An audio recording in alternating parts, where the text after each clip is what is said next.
All right, hello and welcome everyone. Abby here from Pilates with Abs, and I'm excited to be leading you through this 10-minute program, Pilates for Cyclists. Pilates is an excellent cross-training modality for cycling because in cycling you're doing that repetitive motion over and over and over again. So we're going to be focusing on some movements here that help you get a little bit more range of motion, especially to support tight hips and tight lower backs that really come from that repetitive action. You don't need any props for today's class, just you and your mat and me, and we'll get started laying down on your back.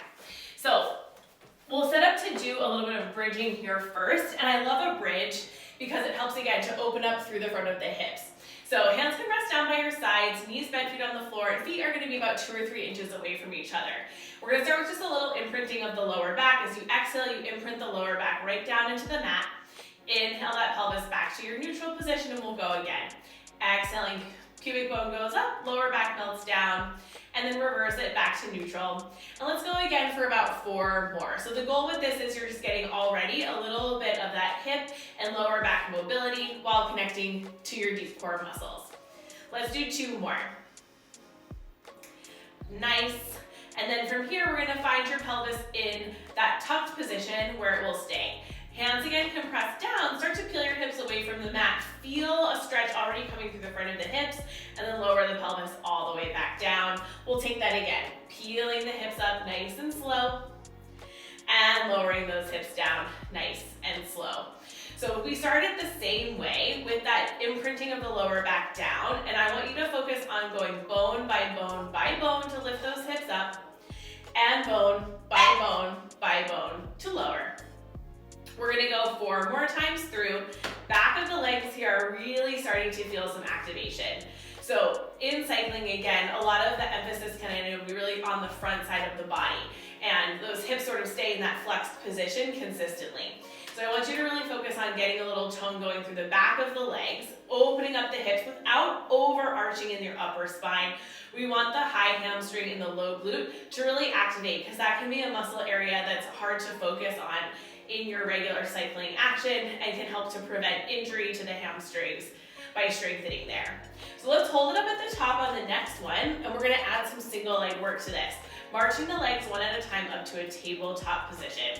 So you push down with your standing leg, the opposite leg lifts up to the sky, and then we'll continue to switch. So your goal with this is not necessarily how high you can take the leg. That leg that's lifting is more like decoration.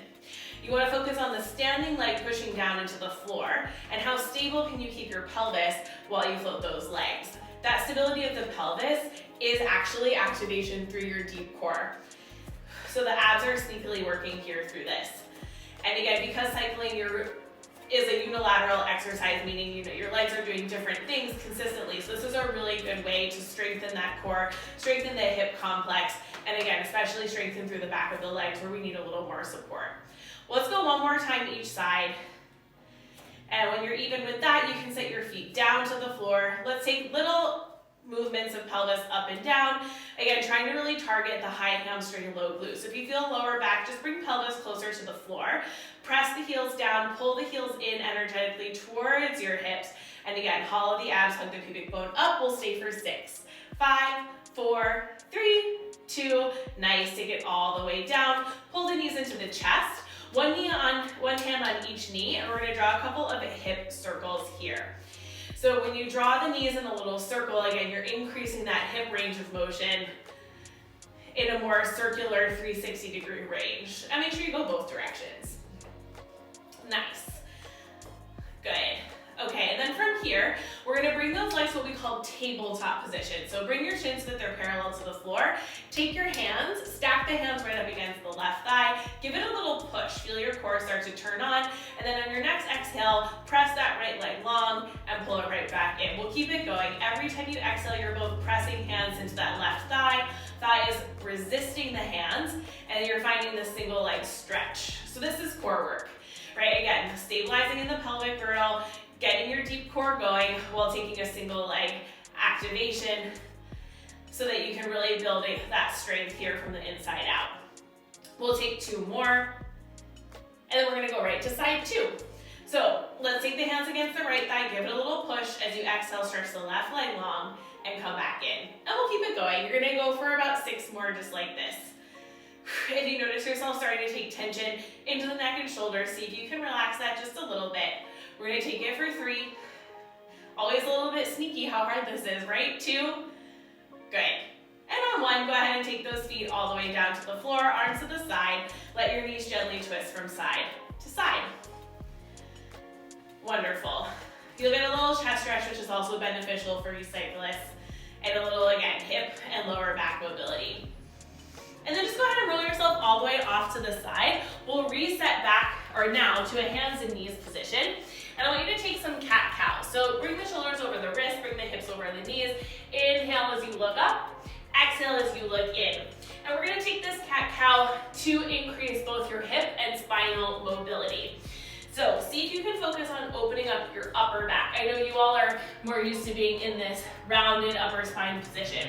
So let's get a little movement going in the opposite direction every time you look up, and then see if you can find a little stretch in the lower back as you look in. Okay, we're gonna do that for 3, and 2, good. And we're gonna meet right in between those 2 extremes. So right in a neutral position on 1. Still, again, I want you to focus on not over rounding through the upper spine, but keeping some length there. We're gonna draw circles with your right knee. So right knee stays bent, bring it up to the ceiling, circle it around and down. We're gonna keep going in that same direction. You just imagine like you have a paintbrush on your right knee and you're drawing a big circle with that right leg. Can you keep your pelvis super still and super stable? So again, we're working on that 360 range of motion in the right hip so that you're working the muscle groups around that pelvis and not just in the one plane, but seeing how much range of motion we can really get. We'll go other direction. Good. And then making sure that we're not losing that core connection. So keeping the pubic bone and the navel kind of drawing in and together. Okay. Last one, you're gonna open right leg out to the side, very sort of like fire hydrant dog situation, but roll with me. Little circles now with that right leg out to the side. So the paintbrush is still there, but the circle is much smaller. Other direction, we'll take 8. Try not to move your pelvis at all. So check in with your left hip, is it as still and stable as can be? 3, 2, take your right foot down, pause. Little cat-cows here. And you'll probably feel a big inner thigh stretch. That's good for you. Nice, you can shift a little bit forwards and backwards if that feels good. And then just one more thing for you here. Keep your tailbone reaching up. Reach the right arm up to the ceiling. Here's that chest opening, and we'll take a little thread. Right arm down. Maybe you can reach right ear to the floor. If this feels tight, give your right knee a little bend. Maybe you don't go all the way down. Maybe you put a block under your right ear. But breathe into this. Great. Same thing other side. Meet me with your hands and knees underneath you. We're gonna draw those circles again, this time with your left knee. So large circles, and the core activation is just as important as the hip stability and the range of motion with the left leg.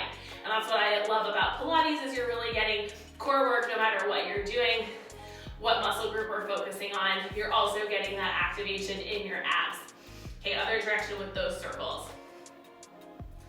And then that deep core training with all this range of motion is really helpful to just retrain that core to turn on, so that even when you're doing your more dynamic movements, like you're cycling, you've got just that little bit of extra activation, that little bit of extra power from your center. Okay, left leg out to the side. On the next one, small circles with that left knee. Check in with your right hip. Can you keep it really still and stable? Other direction with the circles. We'll go 8, 7, 6, good 5, 4, 3, 2. Left foot is gonna step out to the side. Take those little cat-cows here. Maybe rock a little bit forwards and backwards. We're gonna take the tailbone up, open the chest, reach the left arm up, open the heart, thread the needle, left arm down, left ear where it will go, don't force anything. And then pause for another breath. Good, and then I'll show you a hip flexor stretch here as our last thing. You can step that left foot forward, left foot forward, take the hands onto the left thigh, hug the pubic bone under, and then just shift the hips forward a little bit. So I'm not super low in my lunge, but the tucked position is what's gonna deepen the stretch in your psoas and your deep hip flexors. If you take your right arm up and over, that'll also increase that stretch. When you've had enough of that, you'll do the same thing on the other side. Right leg forward, tuck under here, left arm up and over if you want to take a little bit of a deeper stretch. Nice. And there is a great Pilates program for you that you can do in preparation for a ride or as a recovery after a nice long ride, opening up, get strengthening through the hips while also strengthening through your core. This is just one of the many classes that I have available online and on demand at Pilates with Abs. I hope to see you there or here again in the future. Thank you so much for being here.